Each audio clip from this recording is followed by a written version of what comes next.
Abonnez-vous sur Pifo Télévision, vous informer sur notre devoir. De l'intégrité de notre territoire par ces temps où elle est menacée notamment par cette agression rwandaise.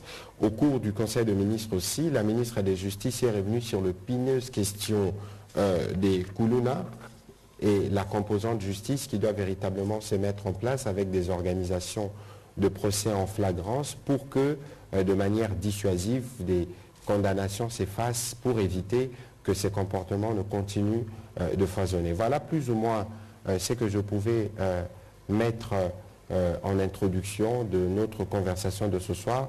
Je répondrai évidemment volontiers à plusieurs questions d'actualité. J'ai vu qu'il y a eu beaucoup de réactions au sujet de l'avion français qui a atterri à l'aéroport de Bangoka. Ce qu'il faut savoir, c'est que c'est un avion qui a atterri en détresse parce que l'un des moteurs menaçait de prendre feu, donc la température était élevée anormalement.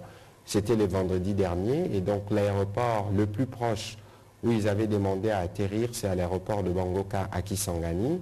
L'avion comptait 9 membres d'équipage qui venaient, je pense, de l'île de Réunion, qui devaient passer par Bujumbura puis Djamena. C'était un vol de routine d'après les rapports qui ont été faits. L'avion a été fouillé ou inspecté par le service, notamment de la DGM.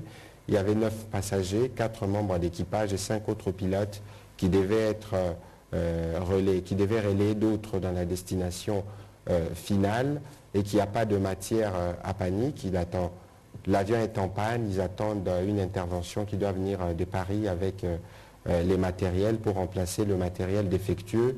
Et d'ailleurs, nos forces armées ont pris en charge les membres d'équipage, notamment en leur offrant de rester dans des hôtels, dans des conditions. Et donc, ce que j'ai lu sur les réseaux sociaux n'est pas la vérité. Nous pourrons évidemment vous partager des autres détails si besoin il y a, parce que nous les avons. Il y a un point sur lequel j'assisterai d'ici la fin de cet entretien, c'est que vous savez que de manière hebdomadaire, on nous fait le point notamment sur la situation de la pandémie à Covid-19. Les 4 dernières semaines renseignent la montée de certaines statistiques et comme vous le savez que nous approchons le période des fins d'année, nous recommanderons pour ceux qui peuvent, en tout cas de se vacciner, de commencer à réobserver strictement les gestes barrières parce que c'est cela qui va nous prémunir d'une éventuelle 6e vague au regard de différents signaux qui ont été notés. Voilà plus ou moins ce que je peux dire en guise d'introduction et on pourra commencer donc avec notre série de questions. Innocent Alenga, prochainement vous viendrez en costume, je souhaite. Merci beaucoup, c'est noté. Merci. Vous revenez du sommet de l'Organisation internationale de la francophonie. Hier, il y a eu une déclaration des sénateurs de l'Union sacrée de la nation qui demandent au gouvernement, face à la boulimie, à l'hypocrisie, à la passivité de cette organisation, qui demandent au gouvernement pour que la RDC se retire et que l'on généralise l'enseignement en anglais à tous les niveaux. Est-ce que le gouvernement va-t-il accéder à cette demande qui est aussi la demande de la plupart des Congolais? Nous ne pouvons pas rester insensibles à une demande qui vient des sénateurs, mais aussi de compatriotes. Nous étions à la francophonie, parce que c'était le premier sommet qui s'est tenu depuis 4 ans avec la pandémie qui a pénalisé les réunions en présentiel. Il y avait justement un débat à huis clos qui portait sur l'avenir de la francophonie. Le Premier ministre qui a participé à ces débats a donné l'opinion de la République démocratique du Congo, qui consiste notamment à voir comment la francophonie peut être plus active ou avoir des instances qui peuvent permettre de régler ou de prévenir les situations qu'il y a chez nous. Et les populations congolaises et notre opinion publique est en droit d'estimer que la francophonie ne fait pas assez, surtout que nous sommes le premier pays francophone en termes de poids démographique est sûrement détendu et que le français a plutôt un bel avenir en République démocratique du Congo. Je pense que ces messages, nous l'avons passé de manière claire. Et d'ailleurs, je crois que les résolutions qui en est ressorties a consacré 4 ou 5 paragraphes, 4 paragraphes, je pense, sur la situation en République démocratique du Congo. Mais nous espérons que la francophonie s'appliquera davantage. Pour le reste, je crois qu'au niveau des organes du gouvernement, nous pourrons analyser. Il ne faut pas oublier que nous avons un grand rendez-vous de la francophonie l'année qui vient, notamment avec les Jeux, qui nous permettra de réunir les jeunes de différents continents. Évidemment, l'apprentissage de l'anglais, elle est recommandée, hein, même si elle n'est pas encore constitutionnellement actée, mais c'est un point de vue personnel. Ce ne serait pas mauvais que nos enfants commencent à apprendre l'anglais parce que ça peut toujours être utile. Pour ce qui concerne la francophonie, en tout cas, vous avez suivi que nous avons des manières claires et sans ambiguïté passé notre message. Nous espérons que ce message a été capté et que les conséquences s'en tireront. Pour le reste, on examinera la suite.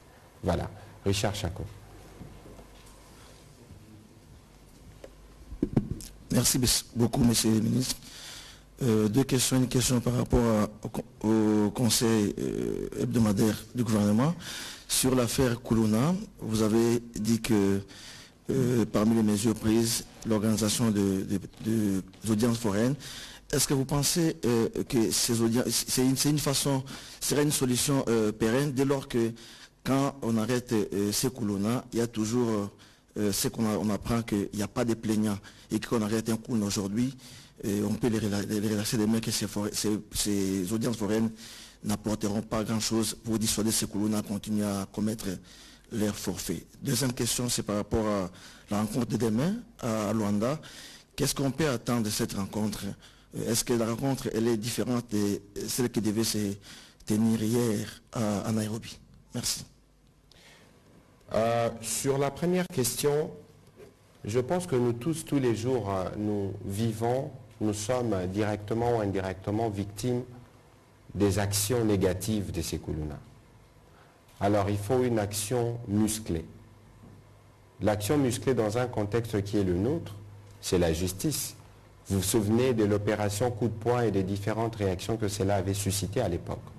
Aujourd'hui, en tant que gouvernement, nous réfléchissons. Et d'ailleurs, vous avez vu que la police a été dotée de plusieurs équipements. Il est par exemple question que toutes les communes soient en mesure d'avoir au moins des jeeps d'intervention qui permettent d'agir, parce que c'est à l'approche notamment des enjeux électoraux qui font que la recrudescence du banditisme devient de plus en plus criant. Ici, il y a une volonté claire d'y mettre fin. Pour y mettre fin, il y a plusieurs pistes qu'il faut utiliser parce qu'il y a un problème social lié à l'encadrement de ces jeunes, il y a un problème judiciaire ou disons un problème de l'action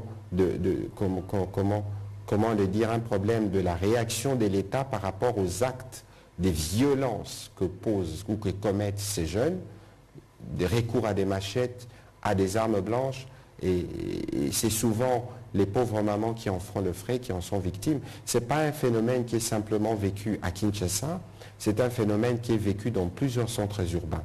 Il faut une action disciplinaire forte et dissuasive. Et nous pensons que la justice dans ces domaines pourra servir. Je ne reviendrai pas sur les difficultés qui sont entachées dans l'administration de la justice, mais ici, il y a une volonté claire d'y arriver et la ministre de la Justice va suivre de près parce qu'elle a obtenu le soutien du gouvernement à propos. Même si la voie du judiciaire ne sera pas la seule qu'il faut, mais il faut utiliser toutes les voies qui permettent de dissuader ces comportements, cette forme de banditisme urbain qui parfois endeuille nos familles respectives. Alors, sur la deuxième question par rapport à la rencontre de Luanda, je ne sais pas quelle rencontre devait avoir lieu hier à Nairobi. Si c'était la rencontre ou le troisième round des discussions de Nairobi, je pense qu'elles vont débuter les 27. Parce qu'il y a des soucis logistiques, notamment en termes des déplacements de certains chefs des groupes armés, mais je crois que c'est des questions qui sont en train de se régler pour le moment et qui avaient une intense activité diplomatique, notamment le passage du président Kenyatta ici, qui a consulté les différents groupes, qui a consulté à Goma. Je crois que pour c'est le temps d'organisation qui permet à ce que les délais puissent être décalés. Excellence, Monsieur le Ministre, ma question tourne autour de la situation sécuritaire. La semaine dernière, on a reçu plusieurs informations, des réseaux sociaux, des vidéos des particuliers, mais pas officiellement. Est-ce que les FARDC ont récupéré les territoires ou pas? On a comme l'impression que l'armée ne communique pas assez. Le service, par exemple, de communication de l'armée ne nous donne pas assez d'informations dans nos rédactions. À part le fait de relayer ce message de mobilisation, notamment la campagne que vous avez lancée, nous n'avons pas des informations de terrain. Merci. Bon, écoutez, sur les réalités des terrains, je crois que chaque soir, vous regardez sûrement à la RTNC, il y a des activités. Vous avez vu par exemple l'arrivée du contingent kényan et de tout ce qui s'est fait autour. Sur les informations opérationnelles, je reviens sur ce que j'avais dit récemment. L'idée, c'est n'est jamais nous précipiter parce que c'est une situation qui est plutôt évolutive. Mais l'effort sera permanent pour être sûr que nous vous donnons les informations de bonnes et en temps réel.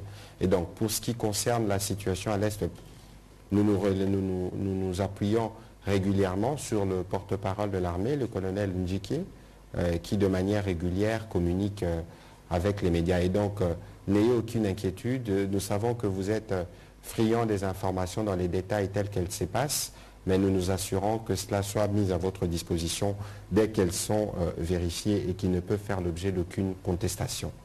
Voilà. On va prendre la question de Jordan Mayenikini.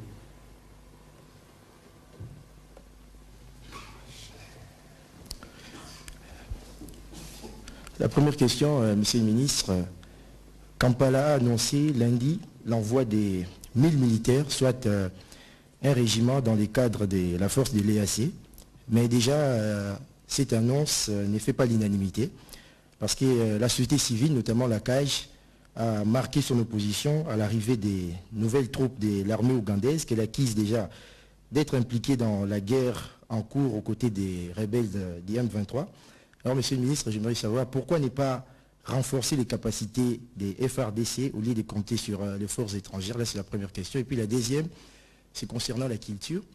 Le 29 octobre, Fally Ipupa avait livré son concert au stade des Martyrs. Et après, le bilan a fait état de plus ou moins 11 morts. Et le 25 décembre, il y a Héritier qui va livrer encore un concert au stade des Martyrs. J'aimerais savoir quelles sont les mesures sécuritaires qui sont prises au niveau du gouvernement pour éviter encore qu'il y ait des morts, parce que nous connaissons tous que Noël, c'est la fête. Déjà, la ville sera en ébullition. Que pense le gouvernement pour nous éviter encore ces genres de drames? Bon, la question tombe un peu, je ne dirais pas hors sujet, mais écoutez, nous en avons parlé au dernier Conseil de ministres, pas celui-ci, celui d'avant. Le président de la République, d'ailleurs, avait recommandé au ministre de l'Intérieur de voir comment, lorsque vous organisez des grands événements, comment vous prenez des mesures. Évidemment, nous déplorons la mort de certains compatriotes au cours du concert de Fally Ipupa, mais le fait est que certaines ouvertures, certaines entrées du stade sont fermées pour cause des travaux. J'étais là cet après-midi pour voir. Bon, je ne saurais pas donner des... comment dire, je ne saurais pas dire le concert du 25, s'il doit avoir lieu ou pas. Les débats n'est pas celui-là. Mais les débats, c'est comment nous, on s'organise pour prendre des précautions sécuritaires chaque fois qu'on organise des grands événements. Je pense que les malheurs qui a suivi le concert de Fally Ipupa a servi des leçons. Il y a des enquêtes qui sont en cours pour les volets qui concernent les responsabilités, mais pour les conséquences qui doivent être tirées, c'est par exemple nous assurer que les stades de Martyrs aient plusieurs portes d'accès qui permettent aux gens de sortir quand ils terminent le concert, parce que les pires ne s'est pas produit à l'intérieur du stade où s'est tenu les spectacles, mais plutôt en dehors. J'ai cru comprendre, d'après les éléments d'information qui nous ont été parvenus, nous prendrons des dispositions évidemment pour que cela ne se produise pas. Pour ce qui concerne la question, votre première question, elle a deux volets. Il y a le volet qui concerne l'arrivée des troupes ougandaises et le volet qui concerne la montée en puissance de forces armées. Ici, évidemment que nous sommes sensibles à ce que dit notre opinion, parce que notre opinion est d'ailleurs a raison de dire, d'avoir des inquiétudes sur l'arrivée des armées étrangères au regard des expériences du passé, au regard de ce qu'ils font. Mais la volonté des départs du président de la République en acceptant ces principes, c'est parce qu'il fallait traiter des menaces conjointes. Vous voyez par exemple la question des ADF, comment elle est traitée conjointement avec les troupes ougandaises, et parce que les problèmes sécuritaires que nous avons, c'est des problèmes qui sont aussi transfrontaliers, et dans un élan, évidemment, c'était vraiment dans un esprit de sincérité, on s'est dit avec le Burundi, dans les Sud Kivu, il y a des forces armées, de forces négatives qui sont hostiles à l'administration au Burundi ou à la sécurité du Burundi. Voyons voir comment nous travaillons ensemble pour y mettre fin. C'est des situations provisoires. De toute façon, c'est qu'il faut savoir qu'il n'y a aucune force qui viendra opérer en République démocratique du Congo sans les forces armées de la RDC. C'est des forces qui viennent en appui et c'est pour une période donnée. Parce que vous voyez que nous sommes dans un programme de montée en puissance de forces armées. On vous a parlé de la loi de programmation militaire, on vous a parlé de la nouvelle politique de défense, mais reconstruire une armée est une activité qui prend beaucoup de temps. Et actuellement, vous voyez, on a commencé le programme des recrutements, mais le temps de recruter ces jeunes et qu'ils soient prêts à aller au front, c'est 6 à 9 mois des préparations. Et donc, préparer une armée pour un pays comme la République démocratique du Congo est une tâche ardue, est une tâche budgétivore et chronophage, mais c'est une tâche à laquelle nous nous sommes astreints et pour laquelle nous allons chaque année augmenter les budgets. Et donc, il faut considérer que les opinions des uns et des autres seront considérées de toute évidence parce que nous sommes à l'écoute de la population. Lorsque la population vous dit « nous avons de réserves sur ceci ou cela », il est de notre devoir d'en prendre en compte. Et donc, pour ce qui concerne, pour le reste, nous allons continuer à travailler pour renforcer nos forces armées qui sont les seules qui pourront véritablement protéger l'indépendance et l'intégrité de notre territoire. On va prendre la question de Pamela Amunazo. Merci, Monsieur le porte-parole, pour la parole. La première question, c'est ce flou, on va dire, qui règne autour du mandat de la force de l'Eastern African Community. Il y a peu, je crois que le président de la République aux États-Unis, en répondant aux questions de France 24 et de RFI, si je ne me trompe pas, avait clairement dit que la force kenyane, pour ne citer que celle-là, allait entrer par Bunagana. Quelque temps après, ils arrivent finalement par Goma et c'est leur général qui dit que cette force va juste s'arrêter à Goma, protéger la ville et la piste. Hier, on l'a tous suivi, le président Ruto a clairement dit que la force avait pour mandat de renforcer la sécurité. Finalement, quelle est la paix? Imposer la paix et renforcer la sécurité. Est-ce que cette mission est offensive ou juste défensive? Ça, c'est la première question. La deuxième question, pourquoi autant de confusion dans la communication sur le mandat de cette force?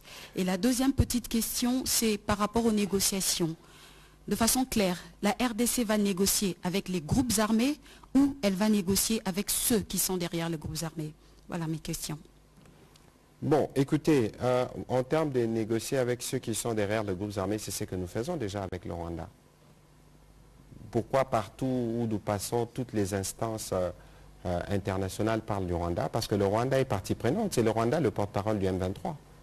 C'est eux qui justifient sur la base d'un discours ségrégationniste, je n'y reviendrai pas, dire ce qui se passe.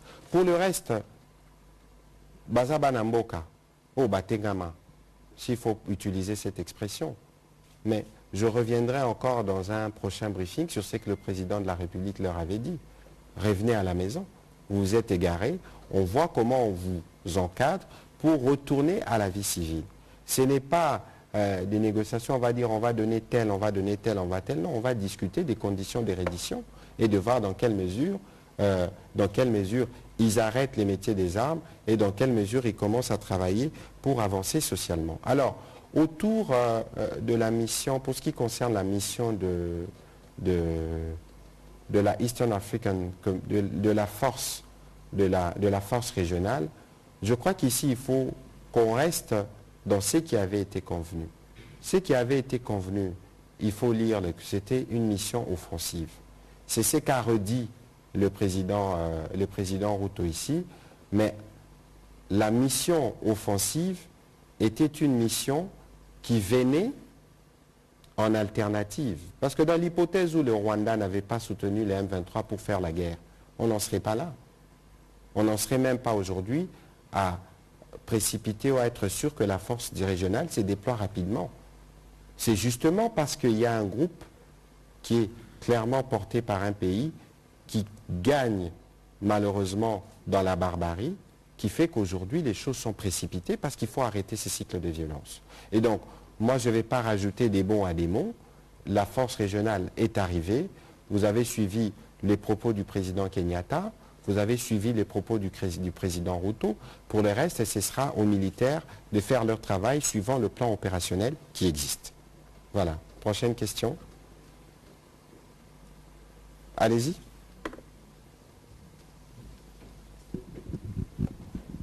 Merci beaucoup, Excellence, pour la parole. J'ai deux petites questions. La première, c'est en rapport avec les recrutements de jeunes au sein des FARDC.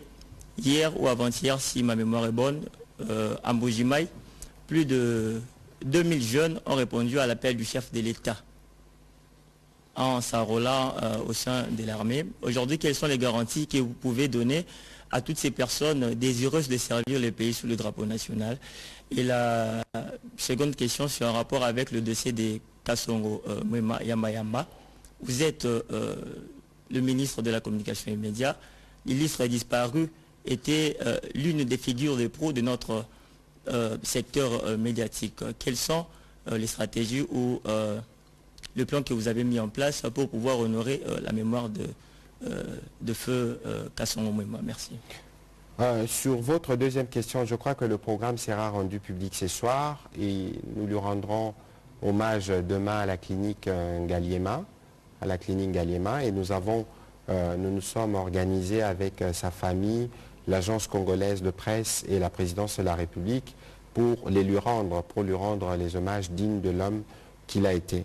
Et donc de ce point de vue, demain, j'espère que vous serez là pour être témoin des hommages que nous allons lui réserver. Au sujet d'enrôlement dans l'armée, je crois qu'ici, il faut d'abord saluer les patriotismes et la bravoure de ces jeunes qui acceptent de venir. Parce que finalement, la solution à nos problèmes ne viendra que de nous-mêmes. J'ai suivi, vous avez tous suivi, les prêtres fustiger l'hypocrisie de la communauté internationale. Lorsque vous entendez le secrétaire général de l'ONU reconnaître ce qui se passe et que rien n'est fait substantiellement pour régler les problèmes, il faut qu'on se regarde nous-mêmes. Aujourd'hui, la réponse à nos problèmes, c'est nous-mêmes les Congolais. Et donc il faut, et c'est pour ça que nous avons lancé la campagne « Défendons la patrie, battez-la écolo », parce que nous devons, nous, être vigilants. Nous devons, nous, être sûrs que si nous ne sommes pas en mesure d'être tous recrutés dans l'armée, mais nous sommes en mesure de nous lever et de nous battre pour protéger l'intégrité de notre territoire. Et je pense que la meilleure réponse qu'on puisse réserver à la fois à ceux que nous considérons comme hypocrites aujourd'hui, entre guillemets, ou à ceux qui pensent qu'ils peuvent continuellement troubler notre paix, c'est l'enrôlement massif des jeunes dans l'armée. La garantie, c'est que nous prenons des dispositions justement pour que cet engagement puisse être encadré. Mais ici, au service de la patrie, comme je le disais une fois, chaque Congolais doit défendre la patrie où il est, avec ce qu'il a. On va prendre la question de Pichu Mulumba.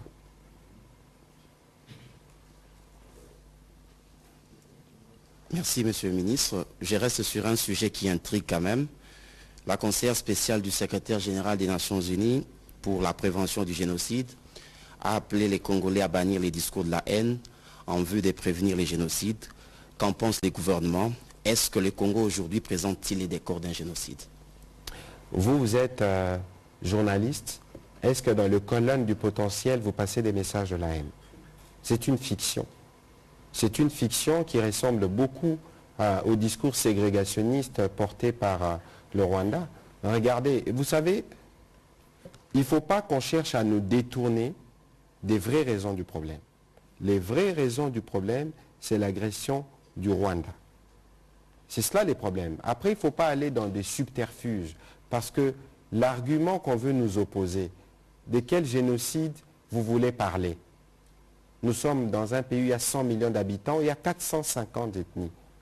Mais pourquoi, pensez-vous, regardez un peu les conflits que nous avons dans le Kwamouth. Mais il ne faut pas chercher l'époux sur la tête des Congolais qui sont sans cheveux comme moi. Et donc ces discours-là doivent être bannis parce que c'est dangereux. Pourquoi ils le disent et à quel moment ils le disent? Simplement parce qu'on a vu beaucoup de jeunes se mobiliser pour aller dans l'armée. Parce qu'ils se disent, ah, ces jeunes Congolais ils vont dans l'armée. S'ils vont dans l'armée, c'est simplement parce qu'ils veulent combattre le Rwanda et qu'il y a un discours. Non, pas du tout. Nos jeunes vont dans l'armée parce qu'il faut défendre l'intégrité du territoire national. Cela doit être bien clair. On ne doit pas venir nous inventer des discours, entre guillemets, des génocides, alors que nous n'avons rien qui ne prédispose à un tel contexte. Il faut regarder dans quel contexte les malheureux génocides s'est produit chez les voisins et regarder les contextes dans lesquels nous sommes. Au contraire, il faut chercher peut-être des mots plus forts que les génocides pour décrire les drames répétitifs que nous vivons depuis des années à l'est de la République démocratique du Congo. C'est tellement évident qu'aujourd'hui les Nations Unies devraient faire d'avant. Mais pourquoi pensez-vous que nos compatriotes se sont levés aujourd'hui? On ne veut plus entendre parler de la MONUSCO ici. Pourquoi nous travaillons sur la réduction du délai du plan de retrait? Mais c'est parce qu'ils sont là et qu'ils n'ont pas véritablement contribué à régler les problèmes de sécurité, les mandats pour lesquels ils sont venus et pour lesquels les pays de la communauté internationale dépensent plus de 1,6 milliard. Et donc aujourd'hui, cet argument, c'est un argument qui est faux, qui vise à s'aimer la division, alors que nous voulons être unis. Alors que nous voulons nous assurer, dans les prochains jours, nous espérons pouvoir nous rendre dans toutes les provinces pour parler à plus de jeunes, pour que plus de jeunes adhèrent dans nos forces armées. C'est de cette manière-là que nous apporterons une réponse solide et dissuasive à tous ceux qui pensent qu'ils ont droit aux richesses qui sont chez nous et qui ne sont pas chez eux, parce que les vrais mobiles de la guerre, c'est l'économie, disons les choses telles qu'elles sont. Merci. On va prendre la question de Madame Rachel Kitita.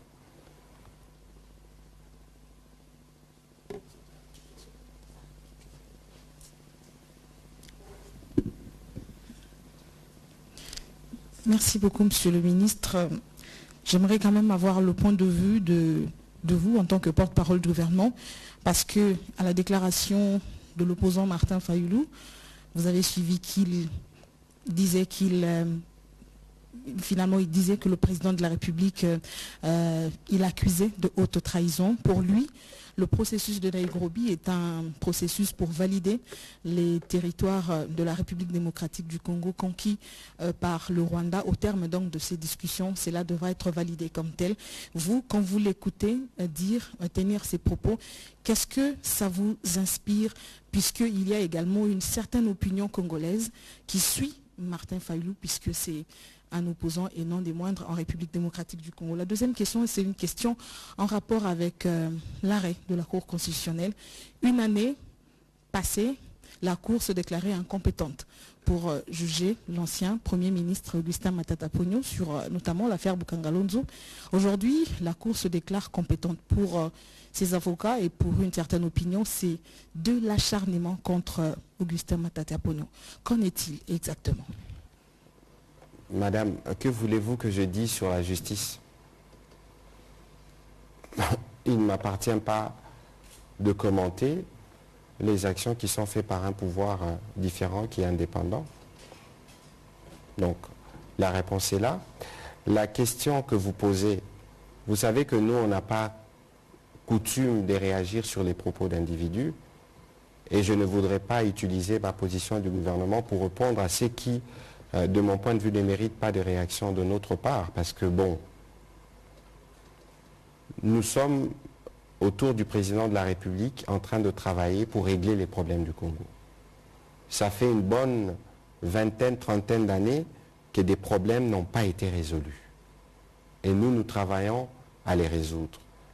Il y a ceux qui sont des acteurs comme nous, il y a ceux qui sont des spectateurs, certains sont contents, certains ne sont pas contents, certains sont frustrés, certains sont aigris, mais bon, vive la démocratie parce que tout le monde a le droit d'avoir son opinion. Pour nous, ce qui nous occupe aujourd'hui, malheureusement, cette situation à l'Est ne nous permet pas de parler d'autres progrès que nous faisons, parce que la sécurité vient avant tout.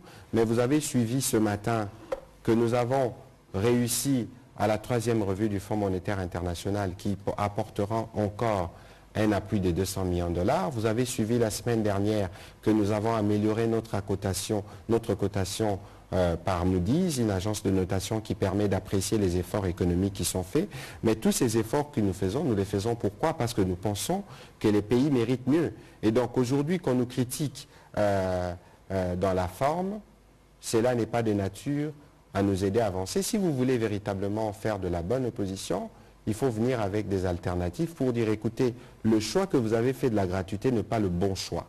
À la place de la gratuité, nous, on aurait voulu que vous fassiez ceci. À la place de la paix ou de la diplomatie de la paix que vous avez proposée à la sous-région, nous, on aurait voulu que vous fassiez une diplomatie de guerre, que vous fassiez cela.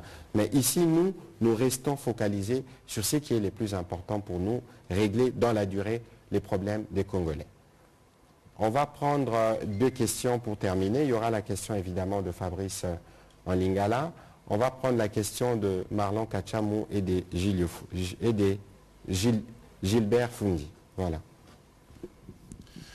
Monsieur le ministre, je vais vous poser une question, je crois, qui n'a pas été traitée lors de votre dernière réunion du Conseil des ministres, mais c'est une question qui se pose dans les chefs de la population congolaise, particulièrement celle de Kinshasa.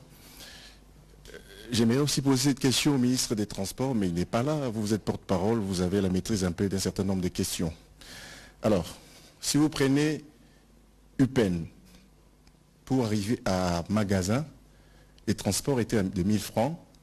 Aujourd'hui, ce n'est plus 1000 francs, ce n'est plus 1500, c'est 2000.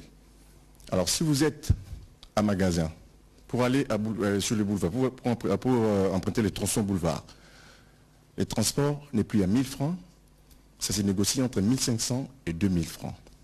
Alors vous, je ne sais pas si lors de vos conseils des ministres, vous tenez compte aussi du vécu quotidien de la population qui est en train de vivre un véritable calvaire concernant les transports. Qu'en dites-vous, monsieur le ministre? Bon, écoutez, d'ailleurs, il suffit de suivre les communications du président de la République. La plupart des communications du président de la République, c'est sur base de ce qu'il reçoit, des appels, des messages des Congolais. Le Conseil de mai, pourquoi nous faisons ces briefings hebdomadaires? Parce que justement, nous devons vous dire ce que nous faisons du pouvoir ou du rôle que vous nous avez confié. Donc il ne faut pas penser que quand nous sommes en Conseil de ministres, nous parlons des choses qui viennent d'une autre planète ou d'un autre pays. Nous parlons essentiellement et quotidien du problème de Congolais. Je vous ai parlé du programme de chirurgie de cœur dont le président de la République a parlé dans sa communication, mais parce qu'il y a des enfants qui en souffrent. Vous avez suivi que le président de la République avait parlé de la dangerosité de traverser le boulevard Lumumba en allant vers l'aéroport parce qu'il fallait construire de passerelles. Vous avez suivi. Et donc pour nous, les quotidiens du Congolais, où qu'ils se trouvent, est une situation qui nous préoccupe. Évidemment, sur la question de transport, il y a plusieurs aspects. Le ministre des Transports se trouve à Kisangani, mais volontiers je l'amènerai ici pour un briefing pour répondre de manière détaillée sur des questions qui sont les vôtres dans son secteur. Les difficultés sont liées avec la reprise des saisons de pluie. Il y a des travaux qui se font, qui rendent les trafics un peu plus difficiles, mais il y a une volonté claire, c'est de nous assurer de faciliter au maximum la vie des compatriotes. Et donc pour ces sujets-là, je reviendrai sans doute avec le ministre du Transport ou le ministre des ITPR pour faire le point de la durée des... Moi-même, j'ai lu qu'il y a des travaux qui se font au niveau de ma campagne qui font que parfois les enfants s'élèvent à 4 heures du matin pour aller à l'école et arriver à temps. C'est des situations qui, malheureusement, ne devraient pas arriver, mais elles sont provisoires au regard de l'état des routes dans lesquelles nous sommes. Au lieu de laisser ces routes continuer de se détériorer, il faut les réparer, quitte à ce qu'une partie de la population fasse le sacrifice pour un moment. Donc officiellement, le coût du transport n'a pas été revu à la hausse. Lorsque le coût du transport est revu à la hausse, c'est communiqué officiellement. Et donc ces cas de spéculation feront l'objet d'une enquête par les services habilités. Merci. Merci Excellence. C'est Gilbert Fundi. J'ai une question. Lors du lancement de la campagne Défendons la patrie, vous avez utilisé 2 mots, plutôt. Vous avez signifié 4 axes, dont apporter un soutien indéfectible, susciter, exprimer la solidarité, consolider l'unité et la cohésion nationale, défendre l'intégrité territoriale et combattre le mensonge Rwando M23. Aujourd'hui, nous en sommes à quel niveau? Écoutez, le fait que déjà vous en parlez, ça signifie que la campagne est en cours. Il y a ce que nous, on prévoit de faire comme action. Je crois que j'aurai des conversations. J'ai commencé avec les gouverneurs de la ville parce qu'il faut qu'on travaille avec lui pour demander à tous les tenanciers des bars aujourd'hui. Il ne faudrait pas que l'on considère ou qu'on donne l'impression que ce qui se passe à Kibumba ne concerne pas le Congolais des Bandal et qu'aujourd'hui nous sommes tous dans un esprit de vigilance. On va demander aux tenanciers des bars, pourquoi pas, de commencer à jouer l'hymne national à 18h ou à 20h ou d'autres chansons patriotiques pour rappeler aux uns aux autres l'obligation que nous avons d'être vigilants pour être sûrs que nous défendons chaque centimètre de notre territoire national. Au-delà de cela, il y a tout un travail qui est en cours avec les médias, parce que dans cette campagne, il faut que nous arrivions à analyser les problèmes suscités par cette guerre à l'Est dans toute sa globalité. Je vous parle du volet économique. Par exemple, bientôt nous ferons une démonstration de tout ce que nous avons comme manque à gagner pour ce qui concerne, par exemple, Bunagana, qui est un poste frontalier, combien nous perdons par jour. Nous devons être en mesure de le dire parce que ça représente une perte pour la République. Nous devons être en mesure de faire le point sur la situation des enfants séparés de leur famille, des enfants qui ne peuvent pas aller à l'école, simplement parce qu'il y a des barbares qui ont décidé d'enlever le Congo. Vous voyez que les violences parfois se cristallisent autour du parc des Virunga, où malheureusement M. Demerode et ses équipes sont un peu prises en otage par la M23. Ça aussi, c'est des sujets que nous devons aborder parce que le comportement affiché au sein du parc détruit l'écosystème. Nous sommes pays solution. Et donc aujourd'hui, il faut qu'il y ait des plateaux qui permettent aux Congolais, partout où ils se trouvent, de comprendre la complexité de tous ces enjeux. Je vous ai dit tout à l'heure moi-même, je solliciterai l'autorisation du Premier ministre pour aller en province, aller discuter en province avec les jeunes autour de cette problématique pour que nous tous, dans tous les 4 coins de la République démocratique du Congo, on comprenne c'est quoi notre rôle. Et donc cette campagne, quelle que soit l'évolution de la situation à l'est de la République démocratique du Congo, restera permanente. Parce que nous sommes victimes aujourd'hui de ceux qui, en 1994, nous avaient demandé d'ouvrir nos frontières pour des besoins humanitaires. On a ouvert les couloirs à des criminels génocidaires du FDLR qui sont arrivés et qui, depuis, sèment la terreur et la désolation chez nous. Et donc, vous voyez que si nous, 28 ans plus tard, souvenons-nous de ce que M. Kabila disait à l'époque, cette guerre sera longue et populaire, c'est parce qu'il y a un besoin d'appropriation, un besoin de compréhension des enjeux du Congo. Nous avons 10 000 km de frontières, le pays vaut en actifs à peu près 24 000 milliards, c'est que nous regorgeons dans notre sous-sol. Il faut que cela soit sécurisé. Les autres viennent parce qu'ils pensent qu'ils doivent vivre aux dépens de nous. Ils amènent la violence, ils exportent la violence pour entretenir des réseaux de trafic. Chaque fois que nous essayons de mettre de l'ordre, ils s'organisent pour nous fragiliser. Ça procède de leur stratégie et aujourd'hui nous pourrons être sauvés que par nous-mêmes. Et donc à travers Batela Ekolo, défendant la patrie, tout le monde doit être impliqué où qu'il se trouve pour assurer la défense de la patrie. Dernière question, on va prendre Fabrice. Matondi mingi mwana mboka Patrick Muyaya wali molobeli ya mbulamatari ekolo Congo démocratique. Mituna ezali misato pona koyeba solo koseka oyo bikolo bapaya bakotalisa bino eske bazali penda na boyokani ya solo na ekolo Congo démocratique pamba te nalandaki président ya Uganda oyo alobaki esengeli te na bango kotinda ba mapinga na bango pona kokufa na ekolo Congo démocratique esengeli bino ekolo Congo bo préparer mapinga ya solo pona ko défendre mboka na bino boni na maloba na ye ndenge nini ekolo Congo démocratique yambaki yango motuna mosusu ezali na likita na bino ya ba ntoma ya mbulamatari ekolo Congo démocratique bolobelaki na mambi matali bosoto oyo ezali na ville province ya Kinshasa.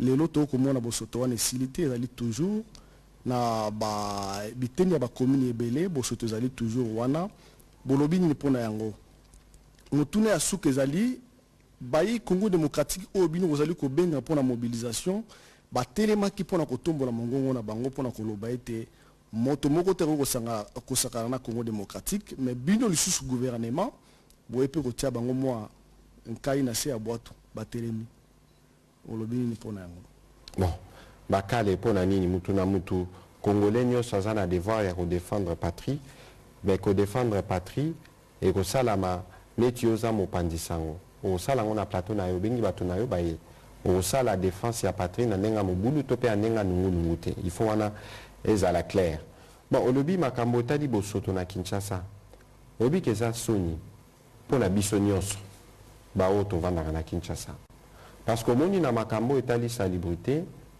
mutu na mutu aza na responsabilité évidemment responsabilité mutu eza o etali bakambi ya ville président de la République à l'obaki on a ma communication na eux et l'équipe il faut ba bourgmestre bolanda kipe na bilili ministre intérieur à salaki réunion na gouverneur de la ville na ba bourgmestre nyonso parce que bango de baza chargé il y a ko s'assurer que salubrité zo sala na ba commune na bango kasi yo l'air au sale la ramulanyama yo boakara wapi parce que mulanyama est pour la rater okyo boakango etikali 100 ans et boucher nzela okosala ndenge nini évidemment que na Kinshasa ba raison o ezosala ke bosoto ezala mingi ezali ebele parce que tozwa pe banda kutotonga place ba collecteur à mai ezalaka tozwa banda kutotonga na ona lopoto to bengaka li hein lit des rivières na habité na lingala rolimbo la ndenge nini o de bambeto e balete je ne pense pas que c'est la bonne explication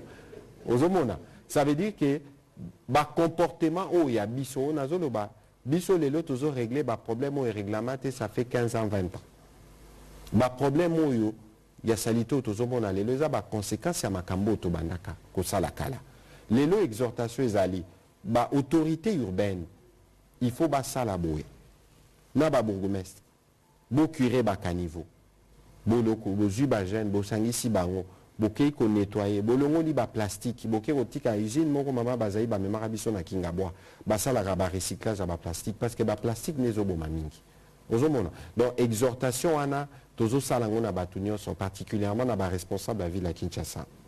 Alors pour ce qui concerne makambo et lobby président Museveni à lobaki bon omoni na kokota na ba commentaire wana te to côté gauche to bima droite mais eloko il faut ko yeba c'est que détermination ya président Félix Antoine Tshisekedi eza makasi eza mutu ya mingi lelo eza na question oyo et occupaka biso na gouvernement neti question état de sécurité omoni na armée wana tozo sala makambo nyonso en même temps bobi kezaka na ba problème ya ba effectif il faut beau contrôler ba effectif na armée non seulement qu'il faut beau contrôler ba effectif mais il faut beau contrôler que oyo ebimaka pour na soldats en affront et comme la cahier. En même temps, il faut s'assurer que vous sali recrutement, vous sali formation, vous sombi équipement. Au moment où vous avez solo, il y a embargo, il y a notification au VPM de Tundu la Lobaka. C'est beaucoup de choses autour en même temps. On t'a la makambo utikoleka. À peine Mokonzambo a changé commandement militaire Mobimba, guerre et bandi. Pourquoi? Parce que badongolomi so bazo banga. Que ceux qui te bongisi ma pinga na biso bango ba revivre l'isouté nde yango lelo biso tozo insister tozo beta cité ba jeune bisika nyonso oyo bino bozali ceux qui sentir que ozana makoki à ko défendre ekolo kende na centre d'inscription kala mingi te na bino to ke kotala bao bazana na kito na topé na centre moko ba repesa biso na armée tout mona ndenge formation ndenge bazo yamba bango. Parce que moni batu bazo ngapé koko c'est la biso makamomi kuna bani bazwa bana mais recrutement ou ça la marana armée basara on a le poto to bara vetting ça veut dire que l'UNICEF azalaka impliqué pour na ko vérifier statut à moto na moto basala ba test d'aptitude physique batali yo koki kokota na armée to yo kota to kotika libanda lelo enrôlement ou ezo salama eza pona ba congolais bazala bango moko na makoki omoni eza soni lelo soko tali carte Afrique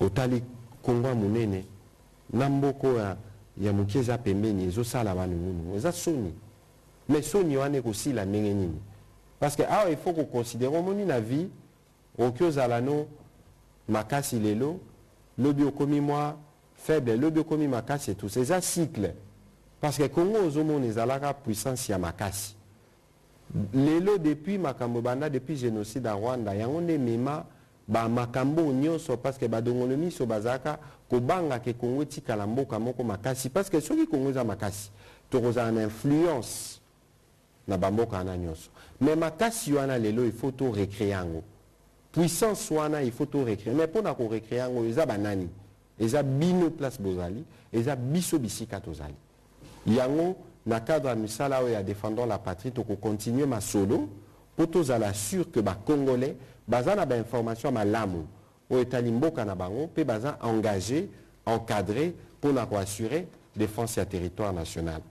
C'est par ces mots que je vais terminer les briefings d'aujourd'hui. Je me permets de vous rappeler qu'il est important en ces derniers mois de l'année d'observer les gestes barrières parce que vous savez que le Covid se contamine souvent lorsqu'on est en famille. Il faut véritablement y veiller pour vous préserver, mais il faut aussi continuer à passer le message dans le cadre de la campagne défendant la patrie parce qu'il faut que les Congolais, partout où ils sont en mesure d'assurer la défense de la patrie avec tout ce qu'ils ont. Pour ce qui nous concerne, nous continuerons à multiplier des efforts pour être sûrs que nous vous partageons les bonnes informations à temps pour que vous puissiez informer au meilleur tous les compatriotes de la République démocratique du Congo. Je vous remercie.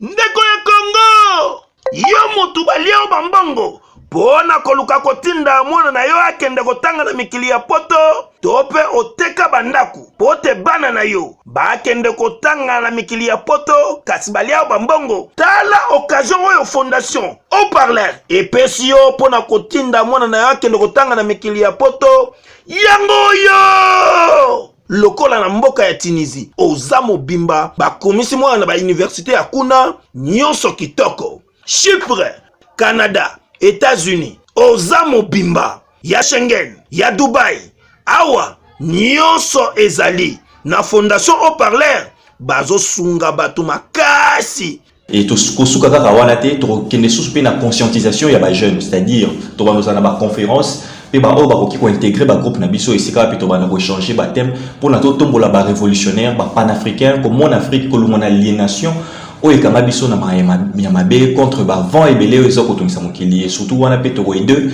ba jeune o ba kolinga vraiment ko kende ko continuer ba kelasi na mikili ya poto nde toko aider bango na moindre coût au fondation et ko couvrir ba frais misusu et na moindre coût wana o echeli par rapport à ba mboko bozo mo nyonso wana avec ba réseau na biso nyonso to éparpillé dans le monde depuis biso moko ndenge to bouchaka de temps en temps to so saler en ensemble pour que to tengeli boso to tombola bendele ya mboka et puis beaucoup qu'on peut soutenir biso. Alors pour na baroya il suffit juste déjà qu'on a un passeport par exemple na ba oyo Italie ba étude bandeko déjà ba welela ki déjà bozomo na toza déjà ba dossier na bango pour na bandeko déjà pour na ba États-Unis ba jeune ba bilenge bozomo na ba fiche ba document ba remplir par exemple pour les États-Unis ba bandeko déjà ba remplir to aider bino de zéro ti na koko ki sa réalité na bino koko sa fait projet na bino ba visa na bino ti bokoma na mboka bipai na bipai tout ça boko ki koleka ensemble tous à la fort pour to mbola mboka na biso Congo. Adresse zaka katsemoko na avenue Kassavubu numéro 51